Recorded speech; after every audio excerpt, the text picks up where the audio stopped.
welcome to another exciting edition of the Premier League Zone. My name is Anthony Ajulu, and this is your number one family radio station, Inspiration FM. Yes, we have quite a bit to get through on the show today.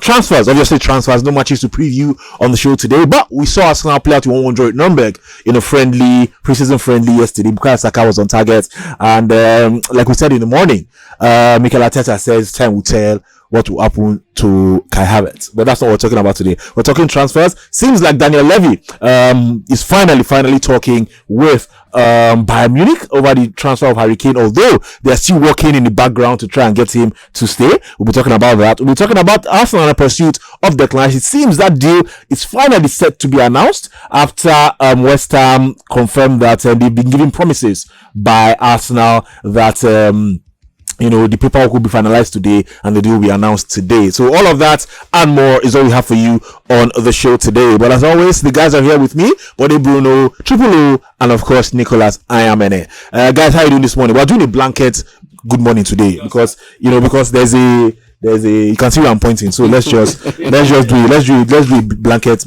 good morning. Guys, are you guys good? You guys good this morning? Just say good morning, children. Say good morning. Everybody feeling all right?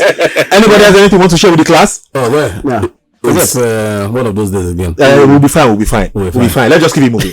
Let's keep it moving. Let's start with Harry Kane. Oh, by the way, before we get to Harry Kane, let's just tell you that you can call us at any point on the show. 0700 923 923 923 0700 923 923 923. We're also on WhatsApp 081 7313 6193. I'll say one more time 0817 313 6193. Remember, you can send WhatsApp messages to that number, or you can choose to call that number as well. And we're live on Facebook at Inspiration FM 92.3 is our Facebook handle.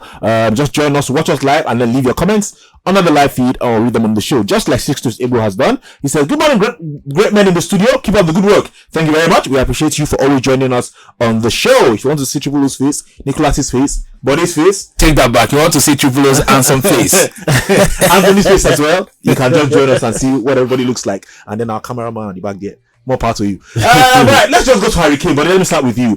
It seems like we said yesterday, the man is thawing and he's melting and he's softening in his stance over Harry Kane. That's Daniel Levy. He has met with Bayern Munich chief executive Jan-Christian Dressen. They met on Thursday and they discussed the possibility of a transfer for Harry Kane. Again, no meaningful progress was made, but the dialogue remains open. 2 bids have been rejected. We know all of that, but we hear Daniel Levy and Spurs are still trying to persuade Harry Kane to sign a lucrative new contract. But again, the contract is something like we heard, £400,000 a week. They'll give him a role if he retires. But the fear is that he will run down his current deal and then go and sign for another Premier League club. At the end of the day, just allow the player have his wish. And we've spoken about this over and over again. And for Daniel Levy, I do feel this round of talks is just to make Bayern Munich understand, see, you want this player, this is how much I need. As much as I would want him to stay, it will be very, very naive of Daniel Levy to allow Harry Kane run out his contract. But at the end of the day, once there's a room for bargain, then talks kick off from there. But at this point in time, still the early stage, but I do feel at the end of this transfer window, Harry Kane won't be a Tottenham Hotspur player.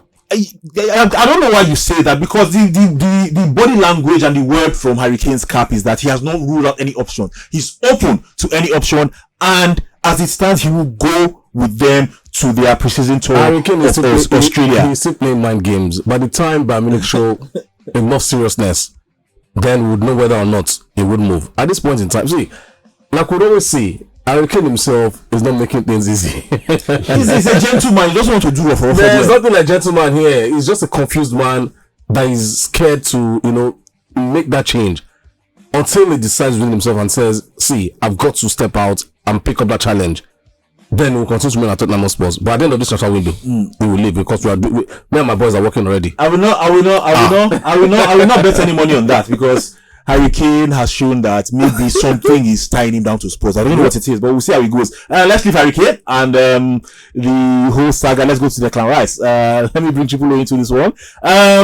Apparently, West Ham have been promised that the paperwork for Declan Rice's transfer will be signed and delivered today. That's what they're saying. So we're expecting the deal to be concluded and everything to be announced later today. So at the end of the day, we might be getting might be bringing an end to this whole saga that was needless in the first place. Sign the player, pay the money, get your player. But they turned it into some kind of rigmarole, and here we are. I don't understand. Arsenal are now doing promise card. Come and promise me. What do you want to give me? See, one thing about this deal is that Arsenal, they know themselves that they've messed up on this deal. When I say messed up, I mean they've delayed this deal.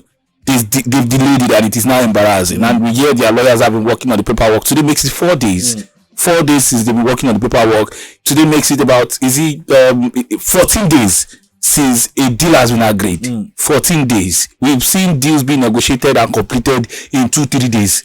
14 days. They negotiated for almost 14 days. Agreed for 14 days. And now they are promising. See, I don't know who their lawyers are. Maybe they should call Nigeria. I don't want to mention him. I don't want to do free advert. But you know FF.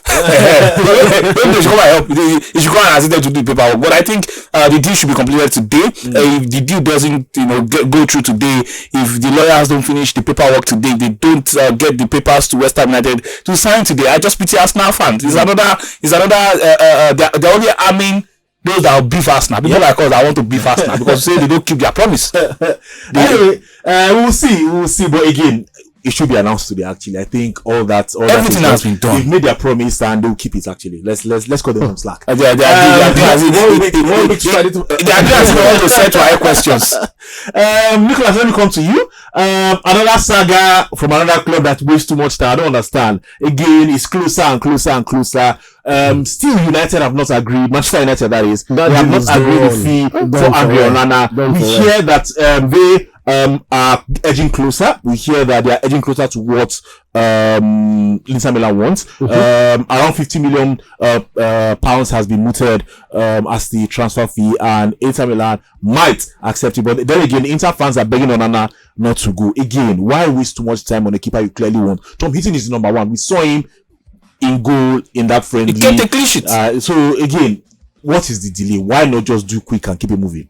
For Manchester United, I think it really goes beyond Manchester United themselves. For Inter Milan, they still want to keep this player. You just talked about the fans wanting Onana to stay. There's also a story from Fabrizio saying that he had his last dinner in Milan. So the player wants to leave. The club wants to keep the player. Manchester United seems to be delaying. Maybe £6 million might just be the issue there. I think this contract is you say half done, but not totally done. But anyway, we'll see Onana wearing Manchester United jersey. That one is certain. But the delay is the question. Why the delay? Why is there seem to be some sort of paperwork that's not been finalized? But I see myself seeing Onana as a Manchester United player, but just the delay is what is questionable about this particular transfer. Yes, actually the deal is done. It's just the payment structure according to Fabrizio as well. 50 million plus 5 million in add-ons. That's the reason actually. Yes, 6 million. So it's 60 million. It's 55. I should say 55. 50 million initial payment plus 5 million in add-ons, and that's the reason why he had his last dinner as an Inter Milan player last night. So the deal is done. It's just for the payment structure. We hope United will not take time the way Arsenal took time to agree payment structure. Now they are now taking time to do the paperwork. 5 or 6 million pounds. That's what's delayed this particular deal. Alright, let's just quickly wrap up with a few other deals that have gone through, and then we'll start taking calls and messages. Christian Pulisic has completed his move to AC Milan. He wears number 11. 20 million pound move from Chelsea to AC Milan. So kudos to him. Still with Chelsea, actually, they are looking for another small boy.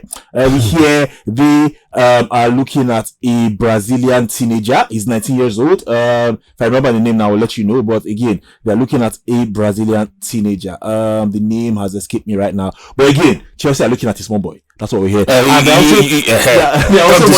also monitoring Neymar. and his situation at PSG. So we'll see how that goes with that one. Over at Nottingham Forest, they've signed another player for a club that signed 30 players last summer. They only signed one, and which is Willian from Fulham. He's their first signing for this summer. Of course, Chris Wood made his loan deal permanent, but again, that's not really technically not a signing, but we'll see how that goes. Rodrigo has left Leeds United. He's joined Qatari club 𝐈𝐍. We'll see how that goes as well. And a few other stories making the rounds too. We hear Saudi Arabian club 𝐈𝐍𝐿 are expected to make a £40 million offer to Liverpool for Fabinho. We know Henderson is also the subject of interest from Al Ettifaq, another Saudi Arabian club. That deal should be concluded at some point this weekend. He's already accepted a deal with the club, and it's just for Liverpool and the club to come to an agreement at the end of the day. And of course, if all of this happens, Liverpool will go in heavy for Romeo Lavia and probably Kepa Thuram as well. So we'll see how that goes. Aston Villa have made an offer for France winger Moussa Diaby, but that offer has been rejected by the German club. Plays for Bayer Leverkusen. That club offer has been rejected, and Villa are also interested in Brennan Johnson, who plays for Nottingham Forest. Did you enjoy this video? Hit the subscribe button for more. Leave a comment and like. Thank you.